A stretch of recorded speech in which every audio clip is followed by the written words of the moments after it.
तो अब हम लोग एक्सरसाइज 14.1 को स्टार्ट करने वाले हैं और प्रोबेबिलिटी में सिर्फ और सिर्फ यही एक्सरसाइज, ठीक है। इस एक्सरसाइज में कुछ थ्योरेटिकल क्वेश्चंस हैं, कुछ क्वेश्चंस में हमें प्रोबेबिलिटी निकालने का है, और साथ साथ हम लोग जब थ्योरेटिकल क्वेश्चंस करेंगे तो जो प्रोबेबिलिटी का बेसिक कॉन्सेप्ट है वो भी रिकॉल हो जाएगा फिर से एक बार, और फिर हम लोग धीरे धीरे करके इसके जो एप्लीकेशन बेस्ड प्रॉब्लम है उसको भी करने वाले हैं। तो सबसे पहला हम लोग क्वेश्चन ले लेते हैं। कह रहा है कंप्लीट द फॉलोइंग स्टेटमेंट्स।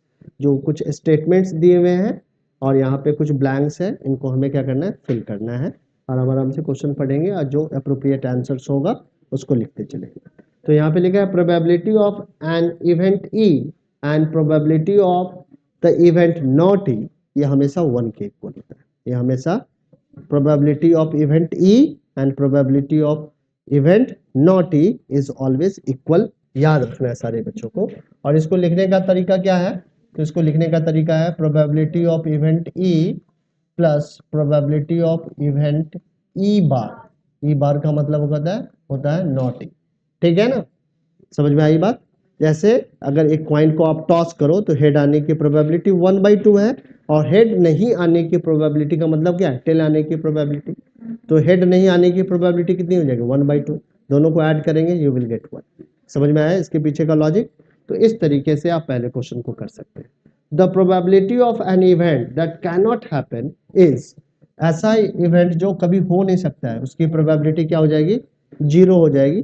जैसा कि मैंने बताया था कि एक कॉइन है जिसके दोनों तरफ हेड है, तो टेल आने की प्रोबेबिलिटी क्या होगी, 0 होगी, क्योंकि फेवरेबल इवेंट का आउटकम कितना होगा, 0 होगा, ठीक है। सच event is called impossible event. ऐसे इवेंट को हम लोग क्या कहते हैं, इम्पॉसिबल इवेंट कहते हैं, इम्पॉसिबल इवेंट, ठीक है, समझ में आया। The probability of an event that is certain to happen is 1। ऐसा इवेंट जो श्योर एंड सर्टेन है, जो होना ही होना है, तो उसकी प्रोबेबिलिटी क्या हो जाएगी, 1 हो जाएगी, ठीक है। Such an event is called sure and certain. समझ में आया। Sum of the probability of all the elementary events of an experiment is always 1। जैसे कि एक कॉइन को आपने टॉस किया तो इसमें कितने इवेंट, इसमें 2 इवेंट है, एक हेड और एक टेल। तो पहले इवेंट की प्रोबेबिलिटी कितनी है, 1/2 है, ठीक है। दूसरे इवेंट की प्रोबेबिलिटी कितनी है, दूसरे इवेंट की प्रोबेबिलिटी भी 1/2 है। सो हर एक एलिमेंट्री इवेंट के प्रोबेबिलिटी को अगर हम लोग सम करें then we will get 1/2 plus 1/2 it is equal to 1, ठीक है, समझ में आया। तो किसी भी sum of the probabilities of all elementary event of an experiment, किसी भी एक्सपेरिमेंट के जितने भी एलिमेंट्री इवेंट हैं, जो भी अलग अलग टाइप के इवेंट हो रहे हैं, उसकी प्रोबेबिलिटी को अगर सम करो देन यू विल गेट 1, ठीक है, समझ में आया। चलिए, the probability of an event is greater than and equal to 0 and less than or equal to. तो जितने थ्योरेटिकल कॉन्सेप्ट हम लोगों ने अभी पढ़ा था वो फिर से रिकॉल यहाँ पे हो रहा है, ठीक है, समझ में आई बात। अब हमें चलना है यहाँ पे सेकंड क्वेश्चन को समझते हैं। विच of the following experiments have equally likely outcomes explain, ठीक है ना, कि इसमें से कौन कौन से ऐसे एक्सपेरिमेंट है जिसका आउटकम क्या आएगा, इक्वली लाइकली, ठीक है। A driver attempts to start a car, एक ड्राइवर है जो कार को स्टार्ट करने का अटेम्प्ट कर रहा है। The car starts or does not start, ठीक है, ये क्या इवेंट इक्वली लाइकली है, no it is not a equally likely, ठीक है। एक ड्राइवर क्यों है, ड्राइवर उसको क्यों बोला गया है, क्योंकि उसको कार चलाना आता है, ठीक है ना। एक ड्राइवर को क्या है, कार चलाना आता है। सो ये इवेंट, अरे भाई वो सब मैथमेटिक्स में इस तरीके से अनसर्टेन चीजें नहीं है।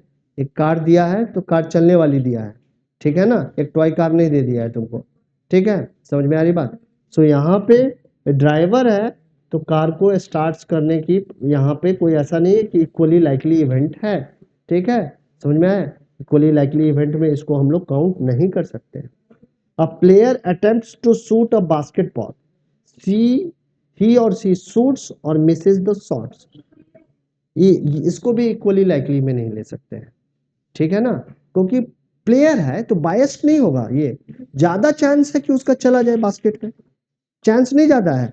मैं प्लेयर हूं तो क्या ये इक्वली लाइकली है कि हर एक बॉल में मैं आउट हो जाऊंगा? ये इक्वली लाइकली नहीं है, ये बायस्ड है। मैं एक्सेल कर रखा हूं इस चीज पे, नहीं है, कभी नहीं होगा। इसकी पॉसिबिलिटीज है बट ये इक्वली लाइकली नहीं है, ठीक है। इक्वली लाइकली का मतलब है आउटकम क्या है, ब्लैंक है। आउटकम क्या आएगा ये हमारे भविष्य पे निर्भर करता है, ये हम पे निर्भर नहीं करता है। कॉइन को टॉस करते हो तो क्या ये तुम पे डिपेंड करता है कि हेड आएगा या टेल आएगा? तो ऐसे इवेंट को हम लोग कहते हैं इक्वली लाइकली। बट अगर ये कॉइन हमारे स्किल पे डिपेंड करता है कि हेड आएगा टेल आएगा, तो 10 में से 8 बार मैं हेड ला सकता हूं, तो क्या ये इवेंट इक्वली लाइकली होगा? नहीं होगा कभी भी। क्या A trail is made to answer true and false question. The answer is right or wrong. ठीक है, एक क्वेश्चन है, ठीक है। अब किसी बंदे को आपने उठा लिया, एक स्टूडेंट्स को नहीं लिया, ठीक है, एक टीचर को नहीं लिया, एक किसी बंदे को ले लिया, ठीक है। अब आपने कहा कि इसके दो आंसर है, अब ये ट्रू होगा या फॉल्स होगा, तो ये इक्वली लाइकली है कि ट्रू में भी वो हाथ रख सकता है या फॉल्स में भी रख सकता है। बट एक टीचर क्या करेगा, बहुत ज्यादा चांस है वो बायस्ड हो जाएगा। एक टीचर को उसी क्वेश्चन का जवाब के लिए आप रख लो तो क्या हो जाएगा, वो टीचर उस इवेंट को क्या कर देगा, बायस्ड नहीं कर देगा क्या, बायस्ड कर देगा, ठीक है ना। सो एक अननोन पर्सनैलिटी वहां पे ट्रू और फॉल्स में से, तो ये इक्वली लाइकली है। अब बेबी इज बॉर्न, ये इवेंट इक्वली लाइकली है या नहीं? अरे हम लोग कैसे डिसाइड हम लोग कर पाते हैं, तो यहाँ पे क्या कमाल था, ठीक है, लड़के ही लड़के भरे होते, ठीक है, या लड़कियां ही लड़कियां भरी होती, ठीक है। समझ में आ रही है बात? तो ये हमारा इक्वली लाइकली है कि ये हमारे हाथ में नहीं। जो चीज हमारे हाथ में नहीं है, जो आउटकम को आप कंट्रोल नहीं कर सकते हो, वही आउटकम सिर्फ सिर्फ इक्वली लाइकली है। समझ में आई बात? जिस आउटकम को आप कंट्रोल कर सकते हो वो क्या होगा, वो इवेंट इक्वली लाइकली नहीं कहलाएगा, वो क्या कहलाएगा, बायस्ड कहलाएगा। समझ में आया? तो यहाँ पे कोई बायसिंग है क्या? ठीक है, एक बेबी आएगा, वो मेल होगा या फीमेल होगा, ये एक इक्वली लाइकली इवेंट है। समझ में आया? तो लास्ट के दो इवेंट जो है हमारे, वो दोनों ही क्या है, इक्वली लाइकली है, ठीक है ना। Which of the following experiments are equally likely outcome? So ये एक्सपेरिमेंट जो है हमारा इक्वली लाइकली आउटकम है इसका, ठीक है। चलो अब आगे बढ़े। समझ में आया कि नहीं है? ऊपर दोनों क्यों नहीं हमने लिए, ये समझ में आया? हाँ, ये समझ में आया? ये पहला और दूसरा क्यों नहीं लिया, ये समझ में आया? हाँ हाँ हाँ हाँ हाँ हाँ, नहीं लिखेगी क्योंकि वो बायस्ड हो जाएगा, ठीक है। एक प्लेयर क्रिकेट खेल लेगा, ठीक है ना, बट एक अननोन आदमी बल्ला घुमाएगा तो कुछ भी हो सकता है, ठीक है। जब कुछ भी हो सकता है, जो चीज आपके कंट्रोल में नहीं है, तो वही इक्वली लाइकली है। कॉइन को टॉस करोगे तो क्या आएगा, ये इक्वली लाइकली है, ठीक है। सबसे अच्छा लास्ट वाला एग्जांपल है, ठीक है। बेबी बॉर्न होने का जो एक्सपेरिमेंट है, ये इसका आउटकम क्या है, एक क्या क्या अरे भाई, एक्स क्रोमोसोम जाएगा कि वाई क्रोमोसोम फ्यूज होगा, ये कौन डिसाइड कर सकता है? इस पे अपना कंट्रोल नहीं है ना। जिस पे अपना कंट्रोल है वो क्या है, इक्वली लाइकली नहीं है। जिस पे अपना कंट्रोल नहीं है वो इक्वली लाइकली है। समझ में आ गया? चलिए बहुत बढ़िया। अब आगे बढ़ते हुए अगले वाले क्वेश्चन को हम लोग डिस्कस करेंगे। Why is tossing a coin considered to be a fair way of deciding which team should get the ball at the beginning of the football, since tossing of a coin is an equally likely experiment? ये क्या है, equally likely experiment है। Since इसका जो outcome आएगा इसको हम लोग बायस नहीं कर सकते हैं।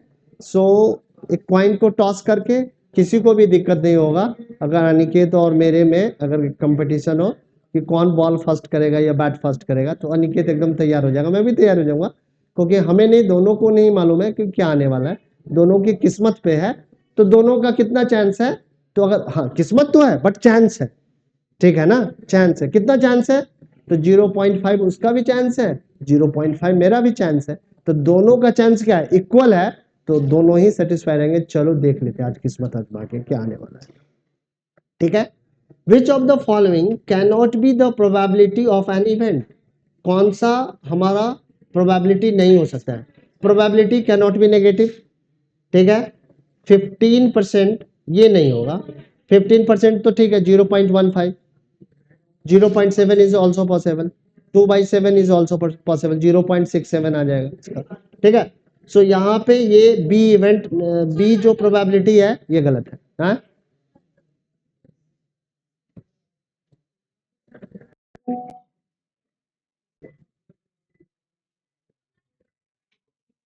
इसके टेम्परेचर को बढ़ाना इक्वली लाइकली है क्या, नहीं है ना, ये इसको मैं कंट्रोल कर सकता हूँ।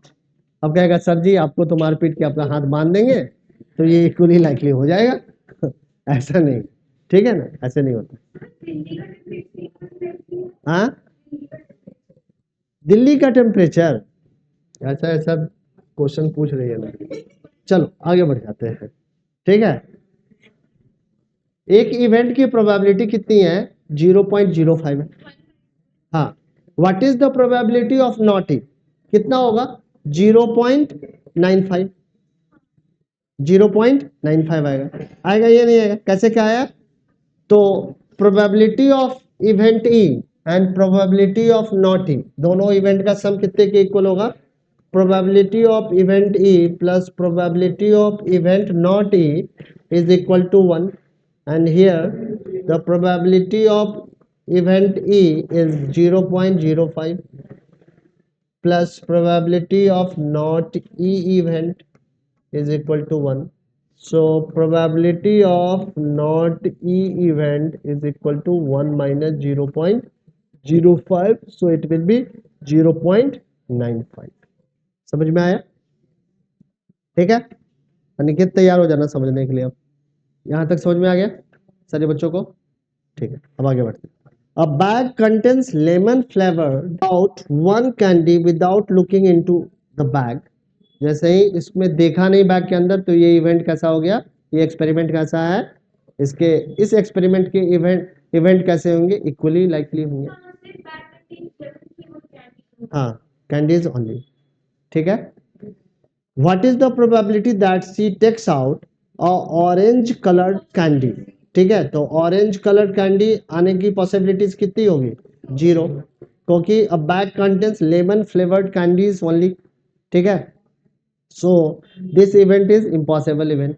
ठीक है, इट्स आउटकम विल बी 0, इसका नंबर ऑफ आउटकम क्या हो जाएगा, 0 हो जाएगा, so it's probability will be 0। ठीक है, इम्पॉसिबल इवेंट है। और लेमन फ्लेवर्ड कैंडी का आउटकम क्या आ जाएगा, 1 आ जाएगा। ठीक है, यानी कि इसकी प्रोबेबिलिटी भी 1 आ जाएगी। ठीक है, समझ में आया, क्योंकि सारे के सारे यहाँ पे लेमन फ्लेवर्ड कैंडीज ही हैं। अगला, it is given that a group of 3 students, the probability of 2 students is not having same birth is 0.992। एक क्लास में बच्चों के एक बर्थ नहीं होने की प्रोबेबिलिटी कितनी है, 0.992 है। What is the probability that the 2 students have the same birthday, यानी कि probability of E plus probability of not E is equal to 1। तो यहाँ पे हमें है probability of E plus probability of not E दे रखा है। ठीक है ना, नॉट ई कितना है हमारा, 0.992। किसी भी दो बच्चे का एक दिन बर्थडे नहीं होने की प्रोबेबिलिटी कितनी है, 0.992। So probability of 2 student of same birthday is 1 minus 0.992, कितना आ जाएगा, 0.008, यानी कि प्रोबेबिलिटी बहुत कम है कि किसी भी दो स्टूडेंट का बर्थडे क्या हो, एक हो। ठीक है, समझ में आ रहा है आदित्रि? ठीक, अ bag contains 3 red balls 5 black balls, तो टोटल नंबर ऑफ बॉल्स कितने हो गए, 8। ठीक है, a ball is drawn at random from the bag, what is the probability that the ball is red, red होने की प्रोबेबिलिटी कितनी हो जाएगी, तो 3/8 हो जाएगा। नॉट नॉट रेड यानी कि 5/8, ये हो जाएगा probability of not red ball is 5/8। बहुत आसान क्वेश्चन है यहाँ पे 10th में, ठीक है। अ बॉक्स कंटेन्स 5 रेड मार्बल्स, ठीक है, एक बॉक्स के अंदर में कितने मार्बल्स रेड हैं? 5, ठीक है, 5 को गोला लगा देते हैं। 8 व्हाइट मार्बल्स, 8 व्हाइट मार्बल्स हैं and 4 green marbles. 1 marbles is taken out of the box at random. एक मार्बल्स को हमें क्या करना, निकालना। टोटल नंबर ऑफ मार्बल्स कितने हो गए? 8 5 13 और 17. What is the probability that the marble taken out will be red? So 5/17. White 8/17. Not green, हाँ 13/17, बिल्कुल सही। समझ में आई बात? अरे किसी को नहीं आएगा तो समझ बता देना। इसी सब क्वेश्चन के लिए इतनी तबाही हो रही थी 2 दिन से। आज तबाही को खत्म करेंगे और फिर आगे बढ़ेंगे। हाँ ठीक है ना। इस प्रोबेबिलिटी को पढ़ने के लिए कुछ बच्चों ने एकदम से कसम खा लिया था कि प्रोबेबिलिटी सर से। हाँ हाँ हाँ वही ना। हाँ कार्ड्स भी आते हैं, ठीक है। तो अभी आप लोगों का टाइम आउट हो चुका है, ठीक है ना। तो बचे हुए क्वेश्चंस हम लोग कल के ड्यूरेशंस में ले लेंगे, ठीक है। तो आज का सेशन हम लोग यहीं पे एंड करते हैं।